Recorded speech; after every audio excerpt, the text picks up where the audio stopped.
Well, the latest Marquette Law School poll is out, and it shows a tight presidential race in Wisconsin. Director of the poll, Charles Franklin, joins us now to discuss the latest results. Hello, Charles. Hi, Charles. Hey, good to be back. Good to see you again. Not a lot of big movement here.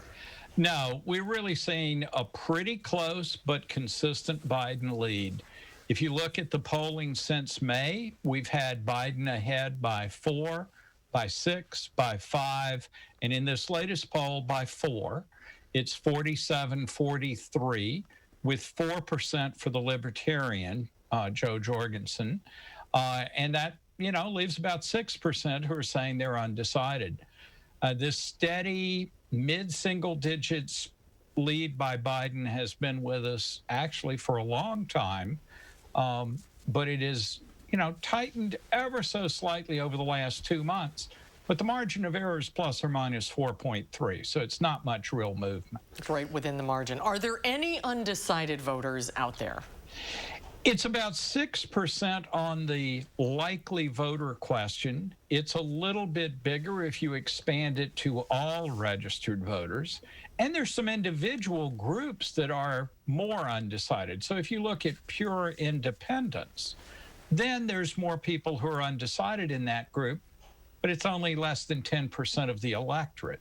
The other side is this is the first time we've explicitly asked about the Libertarian candidate because she was just added to the ballot by the Elections Commission last month. She's at 4% now. The Libertarian got about 4% 4 years ago. And we'll see if that support holds for her. And if not, sort of where do people go? Last thing is 4 years ago, over 20% said they disliked both candidates. This year, it's a little under 10, about 8% that say that. So there are fewer people who are really turned off by both candidates. Is this likely voters or registered voters? I'm talking about likely voters, and the votes that I've just been talking about are among likely voters. But right now, likely or registered doesn't make very much difference. Among registered voters this month, it's a 6-point Biden lead, 4 points among likely voters.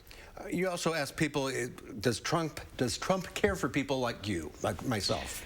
And this is not a strong suit for him. 41% say he does, but 56% say he does not.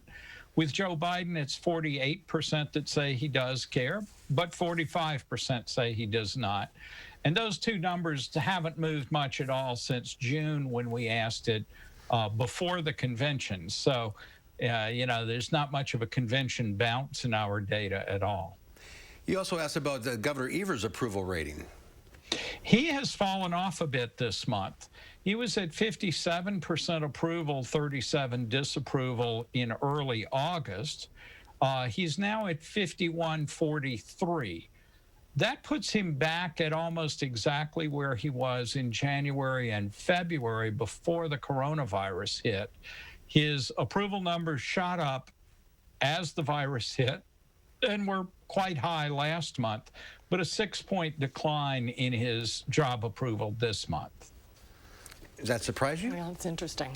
Well, we didn't ask people about their perceptions of the governor, so we don't know if this was connected to the Kenosha events or whether it was, connected with calling for a special session of the legislature or anything else that has happened between August and now.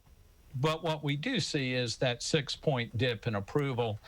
And on handling the coronavirus, there was also a dip, though not as much, from 61% approval to 57% approval.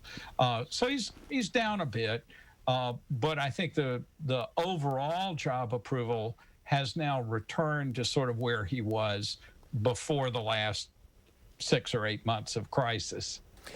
Less than 2 months before the election. I assume we're going to have another poll before then? We'll have two. All right.